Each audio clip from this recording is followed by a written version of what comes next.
Hey everyone, welcome back to the channel. This is Tori from the future. I'm sitting here trying to edit this video and my camera, I don't know what happened to the introduction of this video, but here I am late night getting it to you. It was so important for me to get this video out to you, but we are doing a prepper pantry stock up. We are going back to the basics, back to what I used to prep all the time. And I feel like I do this maybe once a month, but I'd prefer to start doing it maybe twice to 3 times a month. And these are just basic foods that I was told to stock up on when I first started prepping. I did some research and realized that these items were shelf stable, they would be semi-nutritious, and they would keep us going in the event of an emergency. So if you are new here, hi, hello, my name is Tori. We do Prepared Life on a budget here in Northern Colorado. We are prepared, not scared. We are trying to do this in a positive way, and we prepare for any type of emergency. It is nothing specific, but there are things going on in our world right now, and we just want to be prepared for a rainy day. It's my rainy day pantry is what I like to call it.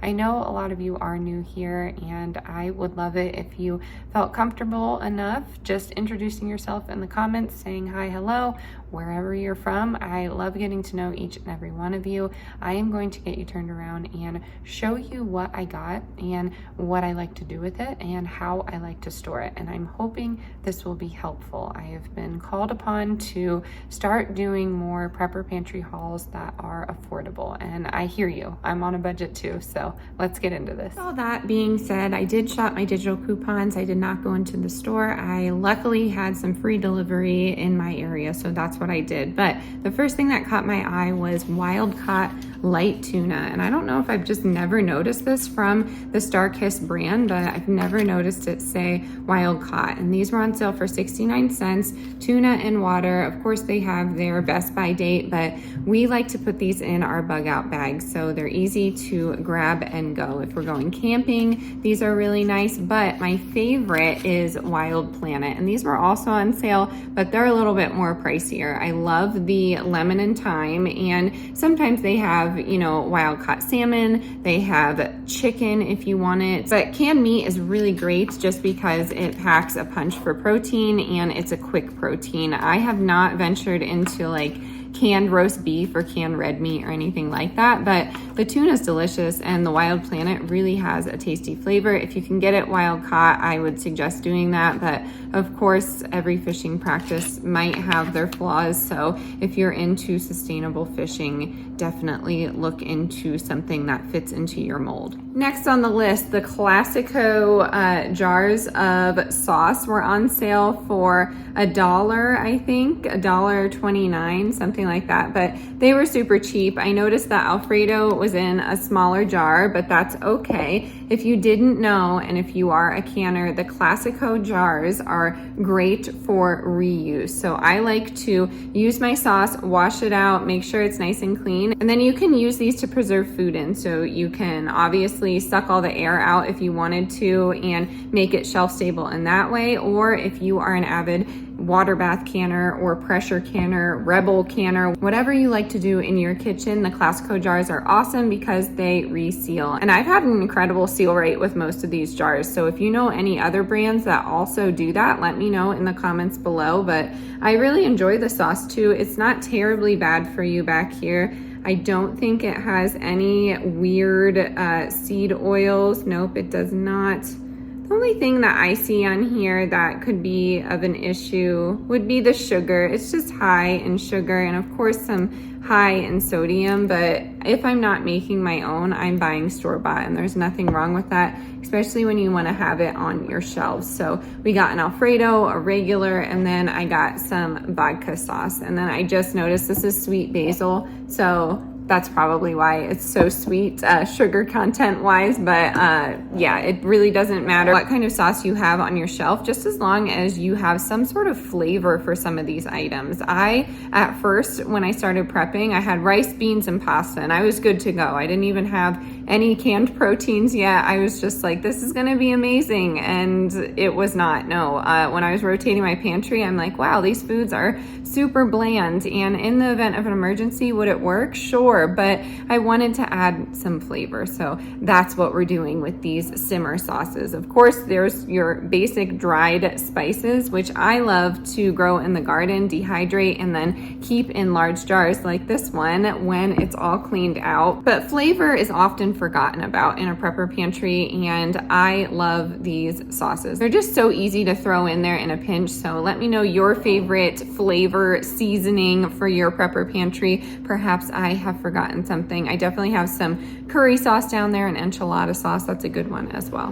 The next thing we picked up was canned beans. We haven't had any in a while. We are set on dried beans. The farm down the road has provided that for us, and we can head on over there anytime we need. We like to barter with them. If you are in my area, north, very eastern Colorado, let me know and I can tell you about that farm. They are phenomenal. It's a family-owned farm and they specialize in pinto beans, but we of course could always use canned beans. And if you're not growing and canning your own, you can definitely find these on sale. The Simple Truth Organic were on sale for 79 cents and I haven't seen that in a while. So I got some garbanzo beans, some cannellini beans, and I got some black beans. I will say we have some beans growing in the garden, but I've never grown enough beans to last us throughout the year. Perhaps when I have a bigger property. I do like growing beans because they have a relatively short grow season, so I could probably put some in the ground, they could germinate and go from there. But honestly, I just like having these canned beans on hand. Sometimes I take the lazy route out when it comes to food preservation, and there's nothing wrong with having some of these. And on the topic of cans, I got a comment on the last video, a few, and it's not negative or anything, but I had mentioned an aluminum shortage, and yes, that's very real. If you don't see it in your area, sure, that's one place on the earth, but it's been predicted. I'm not personally predicting it. I get it from trusted sources and then I tell you about it. So I did want to mention that, but some cans are made from steel and some are made from aluminum. One is magnetic and one is not. So that's the way you can tell if you care about that kind of thing. But I'm still stocking up on canned things. But aluminum is going to affect drinking cans, and that may skyrocket in price. So we might be seeing, I don't know, a skyrocket on your favorite beer in store or something like that. That's just one example. But I did want to mention that when you're thinking of a shortage, think of everything about it. Think of where it comes from all the way to the end of its life, and then past that, and then in the future, what else could it affect? Don't just think of aluminum right now in your area only about you, because it's not all about you. Next on the list was boxed pasta. They were 79 cents. Typically, if I'm storing long-term boxed pasta, it should be good for around 6 months. That's what it says. Honestly, it should be fine after that too, but if you ignore expiration dates like me, you should be just fine. But my favorite way to store pasta is to put it into mason jars or Mylar bags. If I'm doing mason jars, I will suck the air out of it.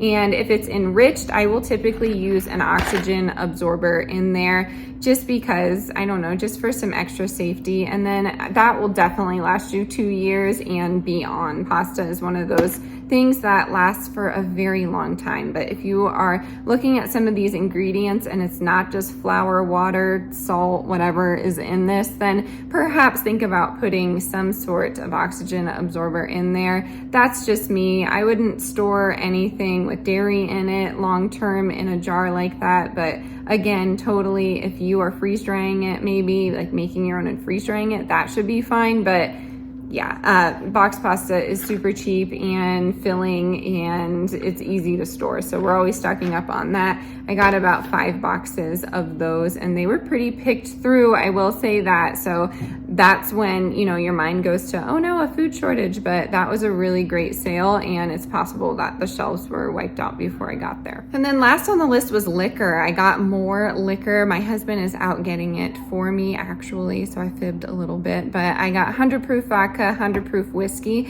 and I use that to, you know, drink a ton every single night.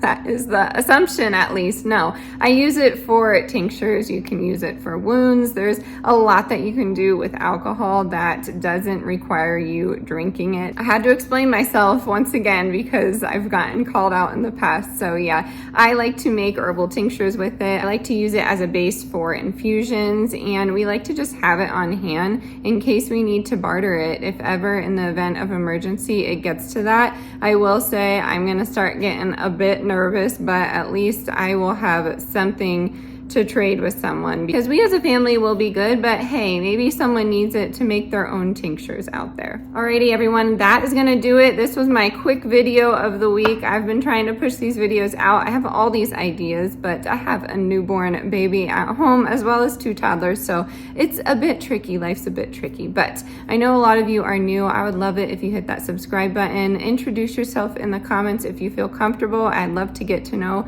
every single one of you. I try to respond to every positive comment I get down there, even if it's just a little anecdote from your life. I love conversing with each and every one of you. I mean that. I love the connection that this community has given us, and I wanted to do something to give back. And last time we hit a milestone, I did a giveaway, so that was easy for one person. I gave one person a thing, and I thought maybe I could make some sort of ebook and offer it at a discounted price. So stay tuned for that. I'm thinking maybe 10 budget meals, and let me know in the comments below. I've never really done an ebook and put it at cost, so I was thinking maybe $2 or $3. I hope that's fair for everybody, but I do have to, you know, compensate myself for the work that I put into making those recipes and